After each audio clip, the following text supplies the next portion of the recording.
মার্কেটের ছবিটা আপনাদের দেখাবো, যেখানে সিপি কলকাতার পুলিশ কমিশনার তিনি পৌঁছে গিয়েছেন। আপনারা দেখতে পাচ্ছেন, আপনারা জানেন যে পুলিশ কমিশনার আজই ঘোষণা করেছেন যে এই ড্রাইভ কিন্তু চলবে।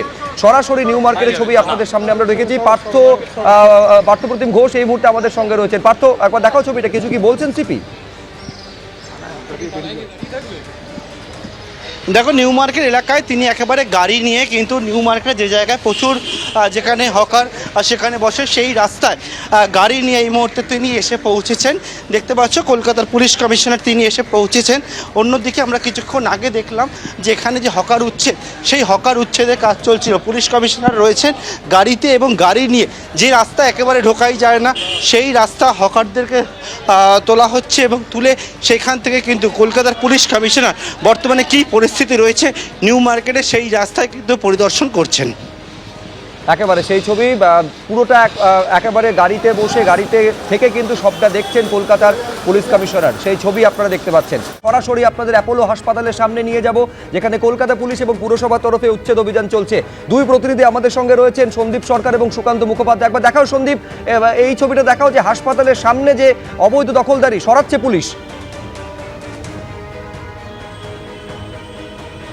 একেবারেই তাই, এখানে বুলডোজার নিয়ে আসা হয়েছে এবং বুলডোজার নিয়ে এসে অ্যাপোলো হাসপাতালের ঠিক সামনে সেখানে যত দোকান ছিল বা অস্থায়ী দোকান, তার শেড এবং লোহার কাঠামো এইভাবেই কিন্তু ভেঙে গুড়িয়ে দেওয়া হচ্ছে। আমরা দেখতে পাচ্ছি যে এখানে ফুলবাগান থানার পুলিশ বাহিনী রয়েছে এবং কলকাতা পুরসভার গাড়ি নিয়ে আসা হয়েছে এবং এই যে টিনের ছাউনি, সেই টিনের ছাউনি থেকে শুরু করে লোহার যে বিমের ওপরে দোকানঘর দাঁড়িয়েছিল তার সবটাই কিন্তু ভেঙে সরিয়ে দেওয়া হচ্ছে। যারা অ্যাপোলো হাসপাতালে এসেছেন তারা দেখে থাকবেন যে হাসপাতালের ঠিক সামনেই ইএম বাইপাসের লাগোয়া সার্ভিস রোড এবং ইএম বাইপাসের যে মূল রাস্তা তার মাঝামাঝি অংশে সেখানে কিন্তু এই পরপর টিনের ছাউনি দেওয়া দোকান ছিল।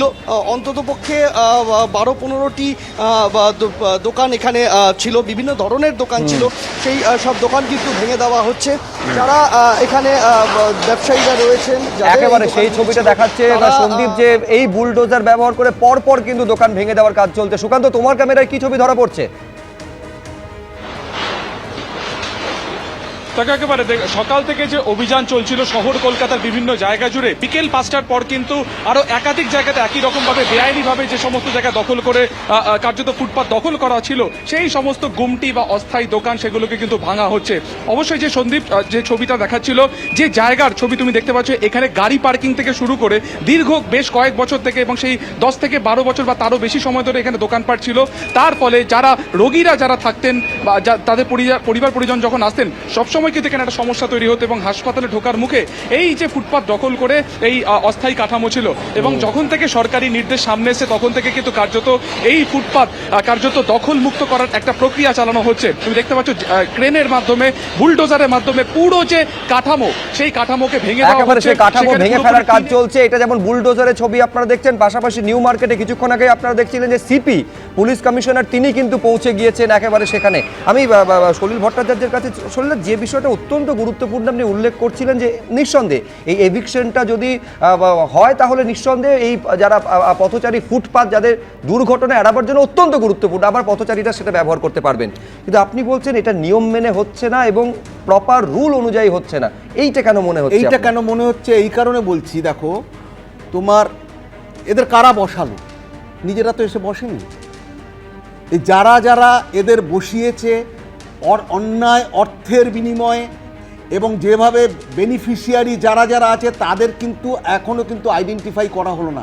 তাদের রেসপন্সিবিলিটিটা কারা ফিক্স আপ করবে?